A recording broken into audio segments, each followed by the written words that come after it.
Samahan niyo po ako magluto ng simpleng, ano ba to?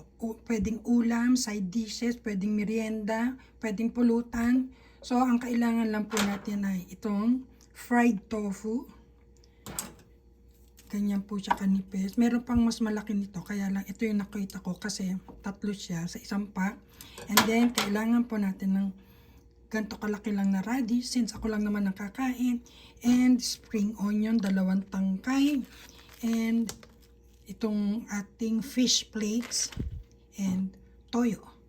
So, samahan niyo po ako magluto. Let's go! So, una po, itong ating radish, babalatan po natin. Guys, pag binalatan nyo siya, medyo kakapalan nyo para yung hindi siya maanghang. Kasi nandyan sa balat yung anghang, guys. Pag manipis lang ang ginawa nyo pagbabalat niyan, maiiwan pa yung anghang dyan. Minsan nga, meron pa rin talagang mga ganyan kakapal yung ginagawa kong pagbabalat. And then, yayadya rin po natin, gigrated. Grated natin siya. Uy, parang ayaw ng aking ano. So, and habang niyayadyad ko yung aking radish, guys, itong ating fried tofu is iihaw ko siya dito sa kawali. Kasi guys, meron siyang mantika. Kung saan lalabas yung mantika niyan. Yan na po, itutusta po natin siya. Palulutungin natin siya. Kaya medyo matagal yan, guys. So, habang nagyayadjad ako, naluluto siya. Yadjad natin, tinatanggalan ko siya ng tubig, guys. Habang niluluto natin, habang tinutusta natin yung ating fried tofu. Ayan. So, ayan, okay na yan, guys. Abangan na lang natin. Ito ang ating fried tofu. Tignan natin. Pwede na, ayun o. Medyo tostado na siya. Baliktarin natin.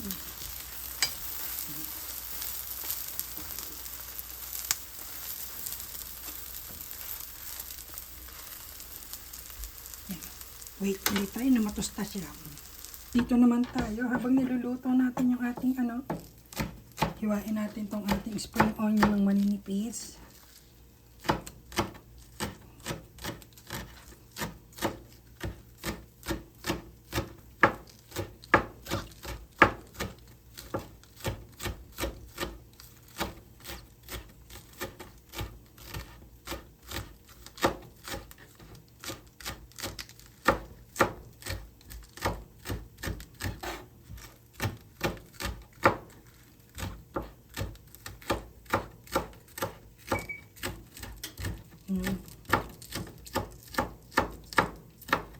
Okay na yan, guys. Sakto. 2 tangkay ng spring onion, guys. And guys, tostado na siya. Wow! Ang ganda na pagkakatosta niya. Ayan o. See guys, kita nyo? Parang may anino tong aking kusina. Hindi ko alam kung bakit. Patayin na muna natin. So, kailangan talaga, guys, malutong siya. Pero hindi dapat sunog. Hindi siya dapat sunog, guys. Tama lang yung ganyan. So, ayan, guys. Wait lang. Handa ako ng plato. Hihiwain po natin siya. Sa gusto kong laki lang, yung ganyan lang. Mga 1 cm or 1.5 cm. Depende sa gusto ninyo, guys. Kung meron kayong mabibili dyan sa Pinas na gantong tofu, talagang as in ang sarap niya, guys. Simple lang. Malutong. Hindi kayo magsisisi. Very healthy talaga siya, guys. Ihalira lang po natin dito sa isang plate. Ang lutong, guys. Tapos, ang lambot ng loob.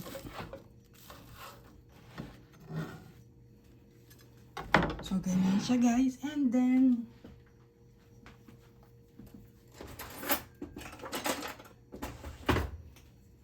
yung ating niyadyad na radish po, ay ilalagay po natin siya toppings. Ganyan po, guys.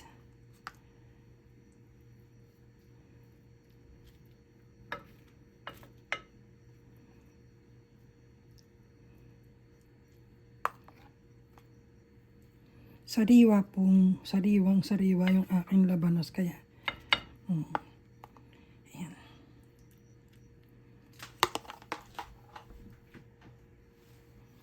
And then, yung ating spring onion.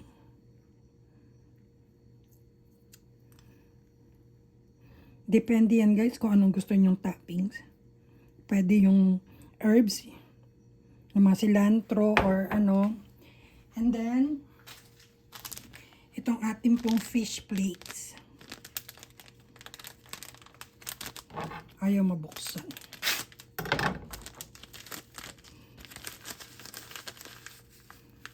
So, sprinkle lang po natin siya. Pampalasa din siya guys.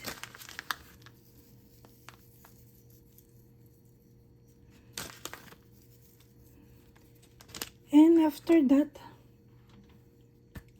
ito po, soy sauce.